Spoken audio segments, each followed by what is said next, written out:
8th class, we just start our new chapter. This is your second lecture of that chapter. Okay, the chapter was about Indian religion. Okay, ruling the ruler India. Read the description of the image given below and discuss the question that follow. Here some information is given to you about indigo plant. Indigo plant क्या था, कैसे था, उसके बारे में थोड़ी बहुत आपकी जानकारी दी हुई है. This is the image of indigo plant that mainly grows in the warm climate of the tropic. ये जो इमेज आपको नज़र आ रही है ये है एक इंडिगो प्लांट की जो बहुत ज़्यादा वार्म क्लाइमेट में उगते हैं, जो इंडिया में पाए जाते हैं. The plant is use to produce colour fast dyes for the various types of clothes. ये प्लांट कपड़ों को रंगने के लिए काम आते हैं. हो सकता है वो कॉटन के हो, वूल के हो, सिल्क के हो. Okay, in 13th century Indian indigo was famous for the rich blue colour it land to cloth.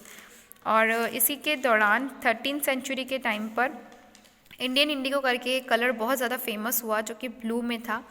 तो इसके बारे में हम आज हमारा पूरा जो टॉपिक है वो इसी के रिलेटेड है. आप इसी के इर्द गिर्द सब जानोगे. ग्रोइंग इंडिगो फॉर यूरोप के लिए इंडिगो कैसे एक्सप्लॉइट करना शुरू किया. For exploiting the Indian farmers for years of well achieved high revenue the EESI released that the Indian villagers could also used for growing the crops that were in high demand in Europe. जब इतना सारा revenue उन्होंने इकट्ठा कर ही लिया था, Indian farmers को इतना परेशान कर ही दिया था, तो उसके बाद उन्होंने एक और डिमांड रखी कि हमें और ज़्यादा इस जो इंडिगो वाला प्लांट है उसको उगाना होगा ताकि यूरोप में इसकी डिमांड है, हाई डिमांड, उससे भी हमें प्रॉफिट मिल सकता है. By the end of the 18th century this thought drove the company to start working. और यही थॉट, ये सोच के साथ कंपनी को ऐसा लगा कि नहीं, हमें अगर ज़्यादा कमाना है तो हम ये वाला स्ट्रेटजी में आगे बढ़ सकते हैं. For the next 150 years the British influenced और force the Indian cultivator to produce crash crops. इसी के चलते उन्होंने 150 साल ये ब्रिटिश ने इंडियन कल्टिवेटर्स को यानी फार्मर्स को ये फोर्स किया कि वो सिर्फ और सिर्फ यही उगाए कैश क्रॉप्स, जैसे कि जूट हो गया, टी हो गया, शुगर कैन, व्हीट, जिसकी हाई डिमांड है यूरोप में, ताकि ये लोग यूरोप से ट्रेडिंग कर सके. Let us read how the EESI expanded the cultivation indigo in India. India का एक्सपेंडेशन कैसे हुआ. Indigo plant has been cultivated in India since early times to obtain colour fast blue dyes for cloth. इसका आपको अभी मैंने बताया था कि इसका उत्पादन करना इंडिया ने शुरू कर चुका था पहले ही, बट इतने लार्ज एरिया में ये इतनी लार्जली वाइड प्रोड्यूस नहीं हो रहा था. When the EEIC was still not formed, Indian indigo was exported to Italy, France and Britain for dyeing cloth. तो जब ये EESIC ईस्ट इंडिया कंपनी नहीं थी तब ये जो प्लांट था तब भी ग्रो करता था, लेकिन उस टाइम ये एक्सपोर्ट होता था इटाली, फ्रांस और ब्रिटेन में कलर करने के लिए क्लोथ को. Since Indigo was exported in small amounts it's price in the European market was very high. लेकिन ये था कि अब यहाँ पर जब इसकी देखा गया इसकी कीमत तो यूरोप के मार्केट में बहुत ज़्यादा है. जो हम बाकी स्मॉल अमाउंट्स जो यहाँ से पा रहे थे उससे बहुत ज़्यादा यूरोप में हम कमा सकते हैं. Therefore most Europe cloth factories use the wood plant to make violet and blue rays. और इंडिया से खरीदा जा रहा है तो यूरोप को सस्ता ही पड़ेगा, इसलिए कारण जो यूरोप के लोग थे वो इस प्लांट का यूज़ करते थे. Southern France and in parts of the Germany and Britain hence was more readily available in Europe. However, the wood producer failed to pretend that an increase in imports of the indigo might bring down the demand for wood and convince their governments to ban the import of indigo. अब यहाँ पे क्या हुआ कि वहाँ के जो Europe में अभी जो चल रहा था, क्योंकि वहाँ पे एक्सपोर्ट पहले नहीं होता था इंडिया से इंडिगो, लेकिन जब होने लगा तब वहाँ की जो मार्केट थी जहाँ पे WOAD वुड जो चल रहा था वर्ड, वो वाला क्लोथिंग के लिए जो ये फ्लावर का यूज़ किया जा रहा था, तो इन लोगों को इनसिक्योरिटी फील होने लग गई कि अगर इंडिगो इतना ज़्यादा यहाँ पर आ जाएगा यूरोप में तो हमारे कल्टीवेशन की कीमत गिर जाएगी, उसकी बढ़ जाएगी. However, the dull and the pale blue color obtained from the wood dye did not appeal to the European cloth dyers. They liked to use indigo dye for the bright and blue color and gave to the cloth. And by the 17th century, they could make their government agree to life ban on the import of indigo. तो इन्हें ये अंदाज़ा हो गया था कि हो सकता है कि 17th सेंचुरी के एंड में इंडिगो ही सारे जो व्यापारी है उसी कलर को रंगने के लिए यूज़ किए करे और हमारे व्यूड को कोई ख़रीदे ना. इसलिए उन्होंने क्या किया कि किसी भी तरह से यूरोप गवर्नमेंट को ये बना लिया कि इस पर बैन लगा दे. Another twist came to the close of 18th century when modern textile industry was established in Britain. दूसरा झटका उन्हें तब लगा जब मॉडर्न टेक्सटाइल इंडस्ट्री बनाई गई ब्रिटेन में. Large quantities of cloth begin to be manufactured in this industry खुली है तो वहाँ पर काम भी होगा, तो वहाँ पे बहुत ज़्यादा क्लोथ्स को रंगने का काम होता था. Which cause a steep rise in demand for Indigo in Britain. अब ये होने लगा कि ब्रिटेन में भी इसकी बहुत ज़्यादा डिमांड होने लग गई कि अब इंडिगो कलर से हम भी रंगना शुरू करेंगे, क्योंकि इंडस्ट्री खुली है तो वहाँ काम भी आएगा. However at this time the production of indigo in the world fell by half as West Indies and American stopped supplying the indigo. और उस टाइम पे इंडिगो की शॉर्टेज होने लगी क्योंकि सारे कंट्रीज़ वाले अपने अपने एरिया में इंडिगो मंगाने लगे थे. वेस्ट इंडीज़ ने अपना जो भेजने का जो एक्सपोर्ट करने का माल था उसको आधा कर दिया और अमेरिका ने तो पूरा ही रोक दिया कि हम इंडिगो को अब सप्लाई करेंगे ही नहीं. Now the cloth dyers in Britain started looking for reason to support indigo and their search ended in India. अब उनको जब ब्रिटेन को ना ही वेस्ट इंडीज़ कर रहा था ना ही अमेरिका सप्लाई कर रहा था, क्योंकि उनके खुद के ही ज़रूरत पूरी नहीं हो पा रही थी, इतने इंडिगो नहीं थे सफिशिएंट. तो उनकी ब्रिटेन की ज़रूरत पूरी करने के लिए वो उनकी तलाश जारी हो गई कि कोई न्यू रीजन हमें सप्लाई कर सकता है क्या. तो उनकी तलाश ख़त्म हुई इंडिया पर जाकर. The EEIC started bringing more areas of India under indigo cultivation, and by the later half of the 18th century, Bengal emerged as the leading producer and exporter of indigo in the country. अब यहाँ पर ये से फिर इन लोगों को लगा कि नहीं, अभी भी हमें और ज़्यादा इसकी प्रोडक्शन करनी चाहिए क्योंकि डिमांड इसकी बढ़ते जा रही है. सो इन लोगों ने और इसकी डिमांड बढ़ाई और एक टाइम पे ये हुआ कि बंगाल में सबसे ज़्यादा इसके प्रोड्यूसर होने लगे और प्रोड्यूस होकर वहाँ एक्सपोर्ट होने लगे पूरी कंट्री में. By 1810 95% of the Indian indigo was being imported to Britain. और ऐसा होने लगा कि जहाँ ज़्यादा प्राइस आती है वहाँ पर ही वो लोग भेज रहे थे. तो ब्रिटेन में अच्छा प्राइस आ रही थी तो पूरी 95% इंडिगो की फसल ये लोग वहीं भेजते थे. High profits from the indigo trade lured many company officials, Scotsman and Englishman to become indigo planters. इसका हाई डिमांड जो था वो बहुत सारे लोगों को प्रभावित कर रहा था कि स्कॉटिश मैन और इंग्लिश मैन सोच रहे थे कि हम भी इसकी प्लांटर्स बन जाते, हम भी इंडिगो को उगाते हैं. The company and banks provided loans to encourage cultivation of indigo in India. और कंपनियों ने क्या किया कि इंडिगो की कल्टीवेशन बढ़ाने के लिए लोन्स प्रोवाइड करना शुरू कर दिया. System for Indigo cultivation in India. यहाँ पर अब हम इंडिया के बारे में जानेंगे कि इंडिया में क्या सिस्टम चला इसके लिए. इसके कल्टीवेशन के लिए 2 सिस्टम इंडिया में बनाए गए. एक हो गया निच और दूसरा हो गया र्योति.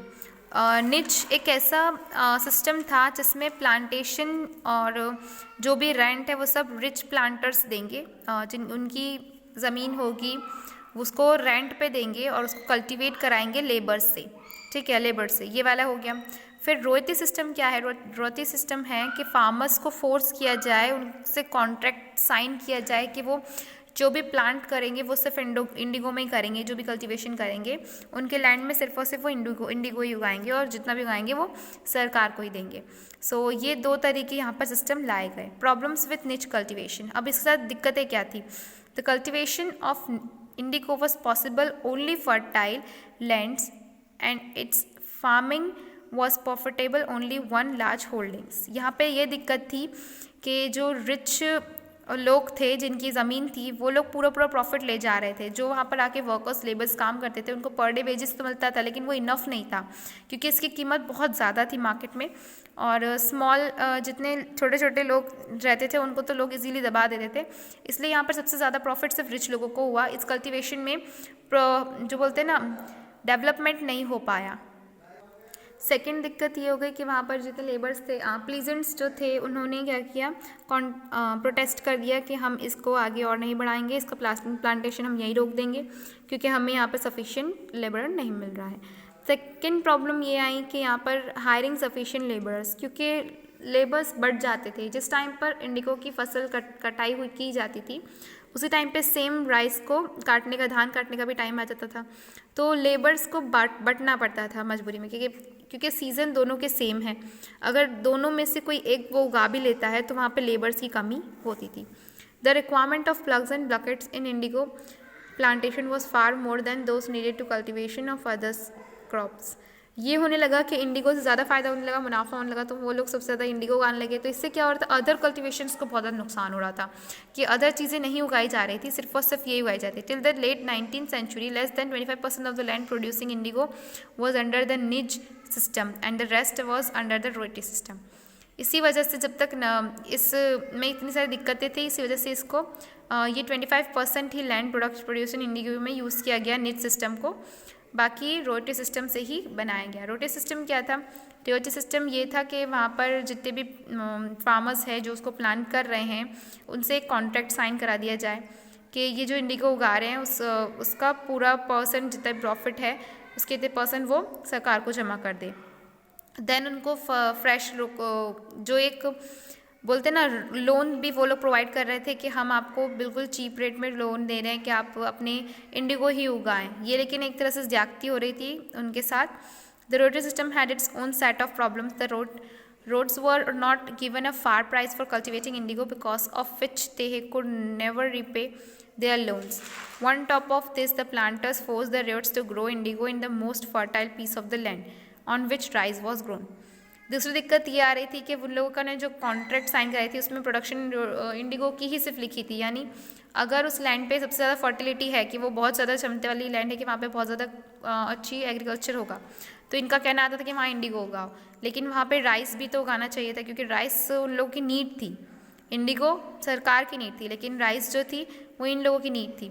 The indigo has deep roots that quietly absorb the nutrition presently in soil rapidly, thus making it unfit to grow rice in future. और इंडिगो की फसल के बाद भी अगर वो चाहें राइस उगाना तो वो नहीं कर पाते थे, क्योंकि इंडिगो की फसल बहुत ज़्यादा ग्राउंड लेवल तक जाती थी, जिस कारण वो पूरा न्यूट्रिशन पूरा एब्जॉर्ब कर लेती थी, जिस कारण सॉइल में उसको आगे जाके कुछ और उगाने के लायक नहीं बचती थी। नेक्स्ट यहाँ पे कुछ क्वेश्चन आंसर्स गिवन है, मैं आपको ये प्रोवाइड कर दूंगी। Our topic is the blue rebellion. Blue rebellion क्या था? The discontent of the ryots cultivation indigo growing with time, the exploitative contracts they were forced to sign had thrown them into never ending trap of debts. ये blue rebellion एक ऐसी चीज़ थी जहाँ पर contracts तो sign करा जा रहा था और लोन भी दिया जा रहा था फार्मर्स को कि आपको इतना ज़्यादा उगाना है, लेकिन एक ऐसी दलदल में उनको घसीटा जा रहा था जहाँ पर उनको बचने का कोई रास्ता नहीं था। वो एक अपनी पूरी उम्र गुजर जाती थी लेकिन वो उसका पे नहीं कर पाते थे। इस कारण उनको क्या होता था, अपना लैंड खोना पड़ता था और लैंड बैरन में सबसे ज़्यादा उनको नुकसान होता था, जिस वजह से ये बहुत बुरी उन लोगों की दशा बनाता था। इन सब से तंग आकर एक रिवॉल्ट शुरू किया गया इन मार्च 1849, जो इन लोगों की इतनी ज़्यादा बढ़ गई थी कि इन लोगों को कुछ भी नहीं मिल रहा था। तो इन लोगों ने सब ने मिलकर इसके खिलाफ आवाज़ उठाई और इस रियोट मूवमेंट के खिलाफ नॉन कल्टिवेशन मूवमेंट चलाया बंगाल में कि अब हम यहाँ पर एक भी फसल नहीं उगाएंगे इंडिगो की, बिकॉज इसमें हमको कोई फ़ायदा नहीं होता और ना ही ये हमारी ज़रूरतें पूरी कर पाता है। Who came to collect rent? जो रेंट कलेक्ट करने आते थे गोमस्थास वो लोग हैं जो वहाँ पर आकर उनसे रेंट कलेक्ट करते थे उस जगह का, तो ज़बरदस्ती। तो उन लोगों को ये लोग मार रहे थे, अपनी उनकी फैक्ट्रीज पे स्वॉर्ड से, स्पेयर्स से, बोस से, एरोज से सबसे हमला कर रहे थे। और वुमेंस जो थी वो पॉट पैंस किचन के सामान कुछ फाइटिंग कर रही थी मैन से, क्योंकि इन्हें ये काम करना ही नहीं था। ये लोग उनके स्वॉर्ड से सबसे हथियारों से वहाँ पर हमला कर रहे थे। The ryots pledge that they will not accept loans to grow indigo, और इनका कहना था कि अब हम इस प्लांटर्स को बॉयकॉट करते हैं और हम इसके लोन को कल आगे नहीं बढ़ने देंगे, ना ही हम अब लोन लेंगे इनसे कुछ भी, हम सब कुछ अपने डिपेंडेंट पे रहेंगे।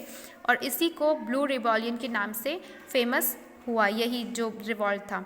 A decade later, the riot succeeded in gathering the support of the village headmen and zamindars, और कुछ समय तक जब लोगों ने इतना ज़्यादा आवाज़ उठाई विलेजर्स ने, तब उसके हेडमैन और ज़मींदार भी इन लोगों के साथ मिल गए और उन्होंने इसके फुल फोर्स से बताया कि यहाँ की प्रजा ही जब अनहैप्पी है तो हम भी यहाँ से कलेक्ट नहीं कर सकते रेवेन्यू।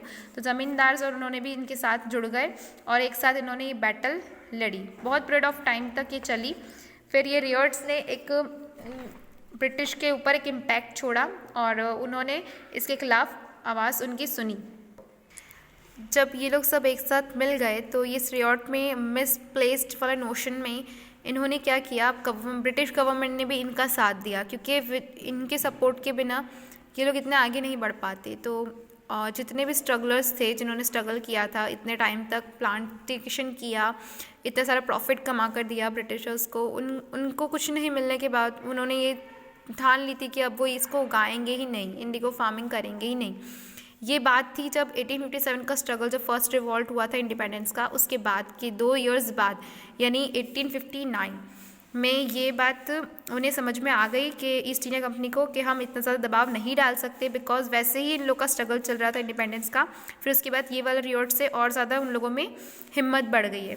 तो लेफ्टिनेंट गवर्नर जो थे बंगाल के, उन्होंने एक टूर लिया इंडिगो डिस्ट्रिक्ट्स के और मॉनिटर किया कंडीशन को कि क्या क्या ज़रूरतें हैं उनकी, और ब्रिटिश की गवर्नमेंट ने इन लोगों के साथ सिंपैथी रखी और इन लोगों की बात को समझी। यही इनकी एक छोटी सी रिवॉल्ट थी। As the rebellion spread, the riot started getting support from the other section of the rural population, the Christian missionaries, Muslim and intellectuals from Kolkata. ऐसे ही इन्हें जैसे ब्रिटिश का सपोर्ट मिला वैसे ही इन्हें और ज़्यादा और देशों के भी सपोर्ट मिलने लगे। मिशनरीज जो मिशन करते हैं, जो आंदोलन करते हैं वो लोग मिशनरीज, और मुस्लिम्स, इंटेलेक्चुअल्स और कोलकाता के भी लोग भी इधर आके जुड़ने लगे। Intellectual wrote about the pitiable condition of the ryots and oppressive of the planters, और सारे लोग इसके खिलाफ आवाज़ उठाने लग गए, कलम से लिख रहे थे कुछ लोग। द हिंदू पैट्रियट में इसको छापा गया। दीनबंधु मित्रास प्ले, नील दर्पण, इन्होंने एक प्ले लिखा नील दर्पण, जिसमें द मिरर ऑफ इंडिगो करके ये टॉपिक ही रखा था, और इन लोगों की पूरी कहानी प्रेस की छपवाई और इसको रिबेलियन को एक बड़ा मूवमेंट बनाया। और ब्रिटिश गवर्नमेंट को लास्ट में हार मानना ही पड़ा। Not a chest of indigo reached England without being stained with human blood. So यहाँ पर ये इन्होंने कहा था EWL टावर ने कि इस रिपोर्ट के अकॉर्डिंग इन्होंने एक रिकॉर्डिंग बनाई कमीशन रिपोर्ट, जिसमें उन्होंने लिख दिया कि अगर यहाँ पर अगर ह्यूमन का खून नहीं मिलेगा तो कुछ भी यहाँ पर इंडिगो के इंग्लैंड तक नहीं पहुँचेगा। यानी एक खून की कीमत से ज़्यादा इंडिगो की कीमत इन लोगों ने यहाँ पे कर दी थी। और इस सब नॉनसेंस को लेकर नवंबर 1860 में गवर्नमेंट ने पास किया order notifying that it was illegal to force the ryot cultivate indigo, कि ये जो गलत हो रहा है, ये जो आज के टाइम पे जो उसकी कल्टीवेशन की कीमत खून से ज़्यादा कर दी गई है, ये सब गलत हो रहा है। तो ब्रिटिश गवर्नमेंट ने एक लॉ पास किया कि ये इलीगल है कि किसी को फोर्स करना ज़बरदस्ती इंडिगो उगाने के लिए। ग्रेजुअली इंडिगो का प्रोडक्शन रोक दिया गया बंगाल में, और प्लांटर्स स्टार्टेड ग्रोइंग इंडिगो इन बिहार। तो यहाँ पर उन लोगों ने बिहार में इसको उगाना स्टार्ट किया, बंगाल में इसको बंद करवा दिया, जहाँ पर लोग अपनी इच्छा से उगाए, ना कि किसी के फोर्स के कारण। Badly affected after synthetic dyes were discovered in Europe in 1917, Mohandas Gandhi visits the Champaran Initiative, a movement against the indigo planters, which became popular as the Champaran movement। और इसी के विरुद्ध में मोहनदास करमचंद गांधी जी ने भी एक चंपारण सत्याग्रह किया था कि अब हम यहाँ पर इंडिगो प्लांटिंग नहीं करेंगे इन इंडिया। ओके, सो ये आपका लेट्स ट्राई 3 है, यहाँ आपका चैप्टर एंड होता है। मिलते हैं नेक्स्ट क्लास में। Good bye all of you.